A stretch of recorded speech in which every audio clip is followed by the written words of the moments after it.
Welcome viewers, I've just set up the Jehovah Witnesses, Theological Abuse and Narcissistic. G'day mate, that was a nice fish you got yesterday. Yeah. There's still a lot of guys going out, so they must be there.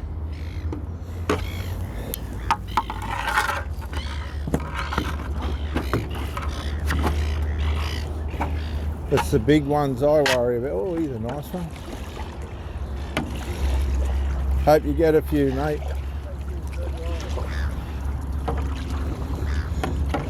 Theological abuse is probably a highly overlooked subject, and it's rampant. It's used for pedophilia. It's used for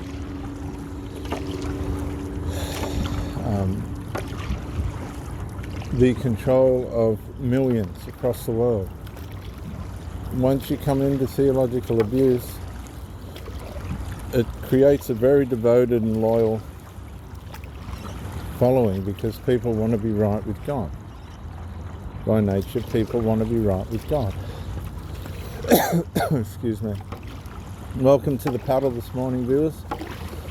I've just done my walk.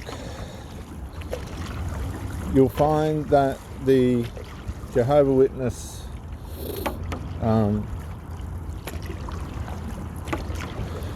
indoctrinational system is effective, but it preys primarily on people that are vulnerable.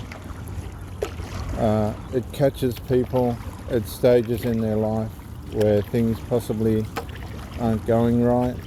They're looking for answers, and maybe spiritual ones, and they just so happen to come across the Jehovah Witnesses. Now, these people do present themselves well. That is part of their tactic, to present well, to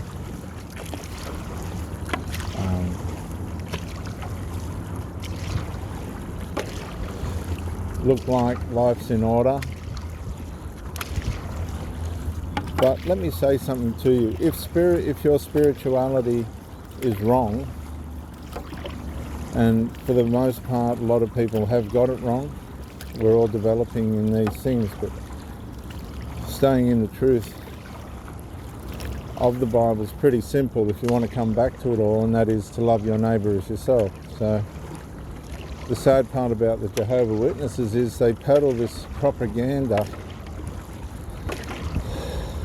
that even the simplest Bible student could see is completely and utterly wrong.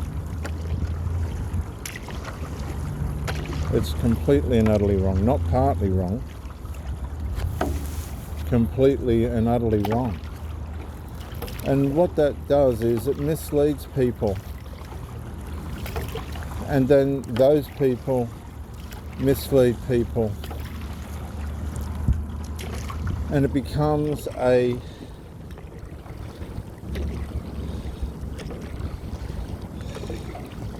toxic spiritual environment built on the Bible, which is advertised to be the opposite. Now, once they've love-bombed you, and I mean narcissistically, theologically, narcissistically love-bombed you and got you in, they immediately go to work on programming your mind to accept only the doctrines of that cult, and to love the doctrines of the cult, to pride yourself on the doctrines of the cult, to live by the doctrines of the cult, and to live by the doctrines of the cult in a way in which if family members, friends, and the like don't agree with your beliefs, then you're taught to begin to disattach from those people, unattach. Start to distance yourself and to love the teachings of the Watchtower. So you are programmed deep in the value systems of your mind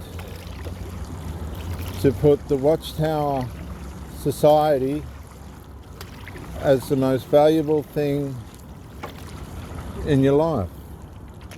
And they do it micro-incrementally, because the structure of the teaching is set up so that that's how you develop.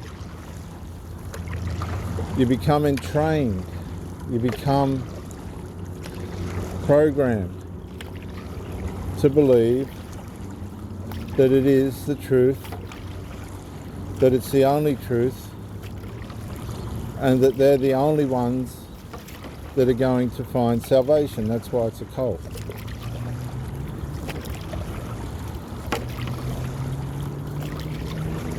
Because the fact of the matter is, it's based on lies, horrible lies, terrible lies,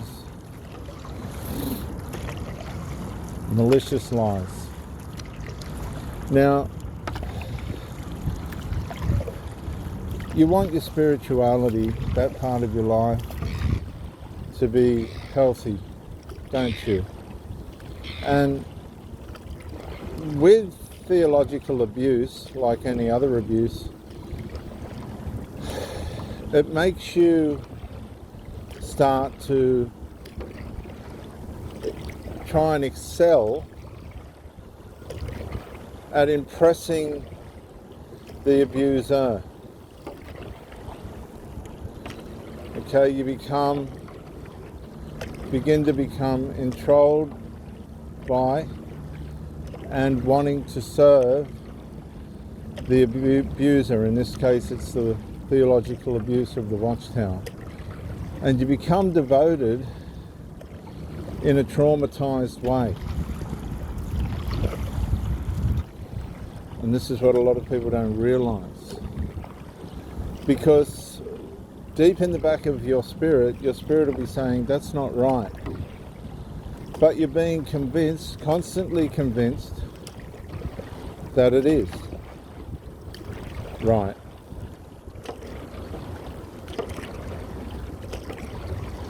That's how it works. And what happens is, as you go along, as time passes, you begin to start to conflict with yourself.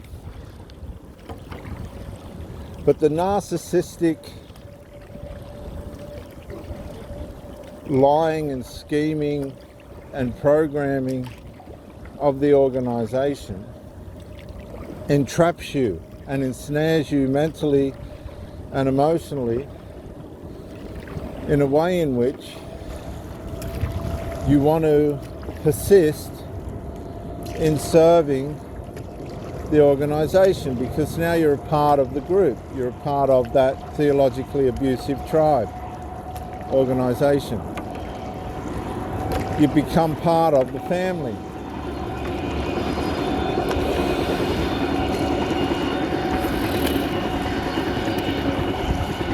You become part of the structure, and now your identity is grounded on these beliefs, on the structure of the organization,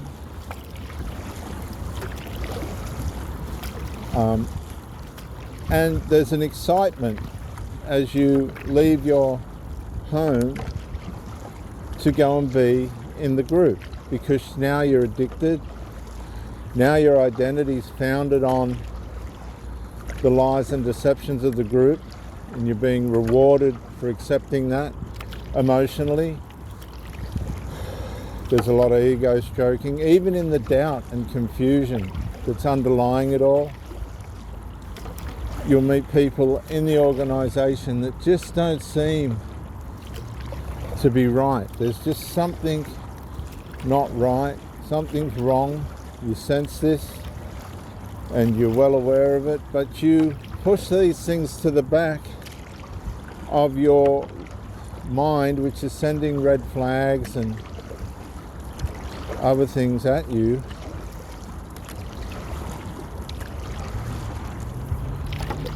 giving you warning signs, and you're not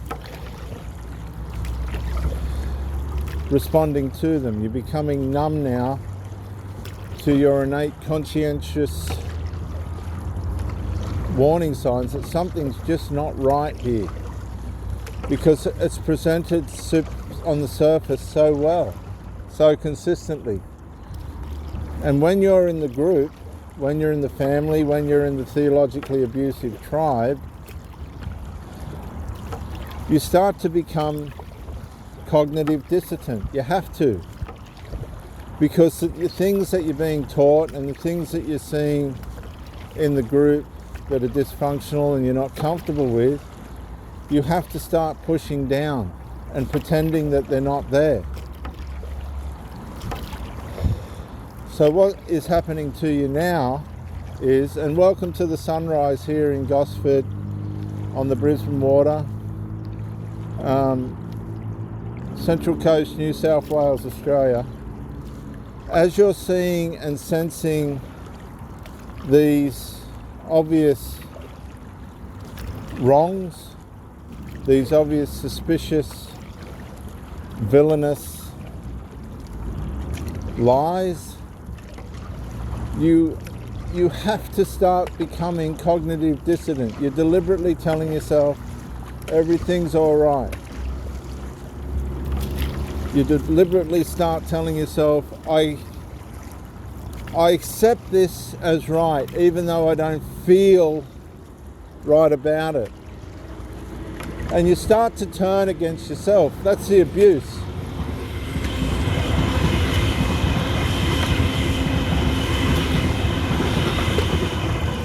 Those trains are going to Sydney.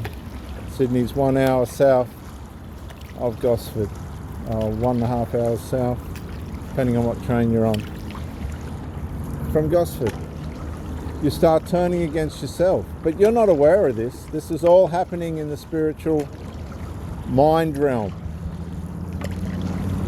And now you start priding yourself on all the effort you're putting into the study.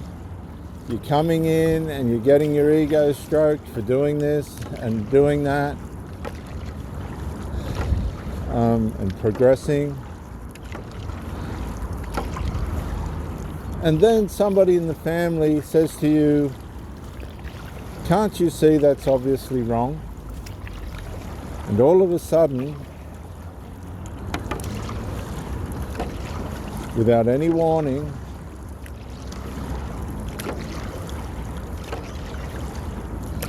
you feel like you are being misled.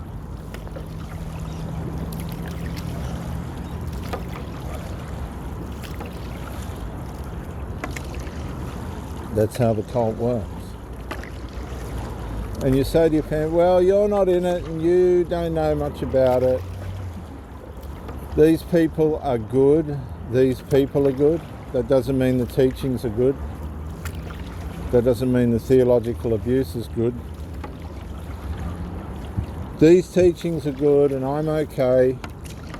Everything will be all right. And now what happens is you put a space between yourself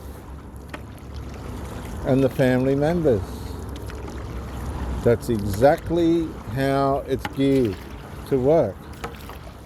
Because like a narcissist, once the theological narcissism and abuse through the Watchtower Society and the Jehovah Witnesses starts to take on your loyalty and devotion and mindfulness, then it begins to put a paranoia in you, a schizophrenia in you,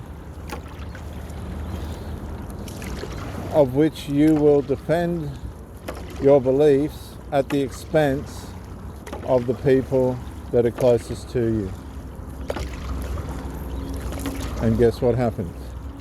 Psychologically now, you're starting to put wedges and barriers, separativeness, schism and division between yourself and your family members. Now, while all this is happening, you're trying to indoctrinate them. You're trying to convert them to come on board to the Watchtower. Look at all the good it does. Now, might I say that they don't do charity. It's a multi-conglomerate business organisation that uses religion as a shop front, and these people are completely unaware. The founder of the organisation, well, he wasn't the founder, but Charles Taze Russell,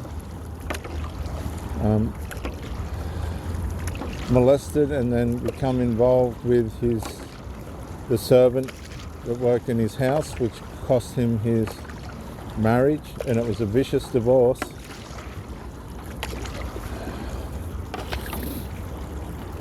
He went into lust and violated all the stuff he taught, because that's what happens.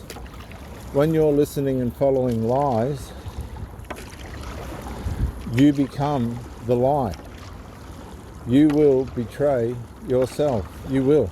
It's just a matter of time. And if you don't betray yourself physically, you most certainly betray yourself mentally and emotionally and spiritually. And that's probably harder to overcome than the physical abuse, because usually when there's physical abuse or sexual abuse or that kind of thing, that changes everything. That's where a lot of people get set free from it. The police come in, people get arrested. A lot of them are getting arrested now, the pedophiles and sexual perpetrators, because this kind of information is helping people to wise up to things that are wrong. It's protecting them from their cognitive dissonance. That's what the Jehovah's Witnesses want. They want you to be blind to rationale. They don't want you to see rationale. Like a narcissist. It's theological narcissistic abuse. What gives me the right to say it? Well, I'm with the one with the doctorate, not you, in theology. I did the work.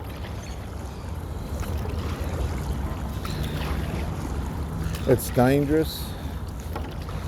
It's demonically powerful and deceptively powerful. It grooms its victims systematically and thematically. The system works once it's got its claws into you. And as it turns on, the more it turns on itself, the more cognitive dissident, the more ignorant to its devices you have to become. My advice to you is listen to your conscience. If something doesn't seem right and you've been fair in your judgment towards it, it's not right.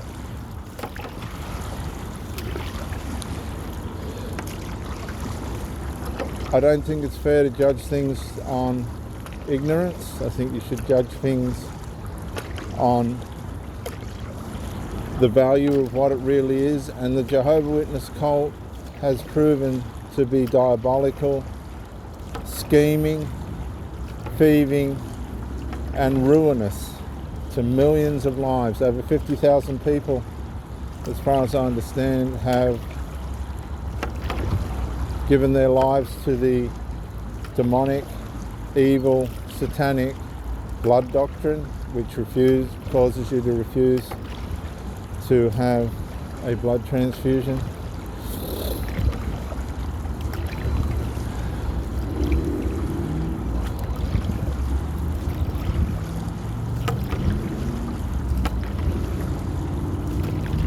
Think about it very carefully.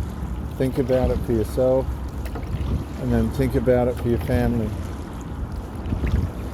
The Watchtower organisation failed, and it failed a long time ago.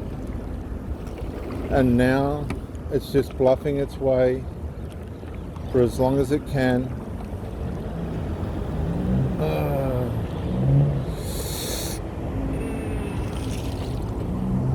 For as long as it can during its exposure. Look up the Australian Royal Commission into the Jehovah Witnesses on YouTube. There's plenty of information there. It's on my channel, all of it. I took the time to upload it.